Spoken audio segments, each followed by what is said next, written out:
Hello there, I'm Tim Curran, half of the finance couple, and welcome to 2-Minute Tuesdays with Tim, where we look to infuse financial planning with just a little bit of common sense. Today we're going to keep on talking about these ESG investing. We talked a little bit about it last week. ESG stands for environmental, social, and governance. And essentially what happens is companies get rated based on these ESG factors. And a lot of people are saying, hey, this is great. I wanna buy a company that's doing well when it comes to the environment, social issues, or governance. There's two problems I want to talk about. One, I'm going to reiterate the major problem in these ratings of ESG factors. Contrary to what you might believe, and probably contrary to what a lot of people believe, is an ESG rating, a high ESG rating, does not necessarily mean that that company has great corporate responsibility when it comes to ESG factors.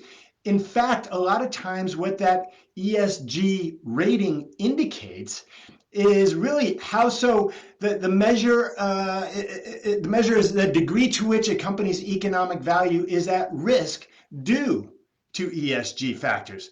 This might explain why Philip Morris, who we all know makes cigarettes, and my opinion is cigarettes can be possibly harmful, but that's only my opinion. But they just got placed on the Dow Jones Sustainability Index. You can tell I'm mentally trying to wrap my head around this.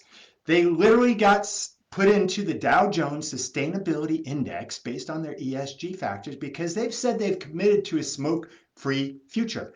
And from my understanding, their ESG rating went up, not because all of a sudden they're saying, hey, we're going to do good things for the public. They're just saying, hey, down the line, we might have less regulatory risk because we're committing to a smoke-free future. So that's an issue. The other big issue, and I'm running out of time, but people need to take a step back and think about ESG and how it's defined. Okay, if you want a company to get out there and set their standards on public policy, whether it's ESG or something else, you've got to remember that it's subjective. Who within the company is deciding what's best for public policy? And these are not elected officials. And please, I'm not getting political here. I know this is a little contentious, but this is not political. We just want people to step back and go, wow, this is not an objective approach. This is a subjective approach. Who at the end of the day gets to decide what is the right criteria for environmental, social, or governance factors? To me, it's a lot like opinions. Look, I respect everybody's opinions. I do not agree with everybody's opinions. But the fact of the matter is, an opinion, by definition, is never wrong because it's your own. All right?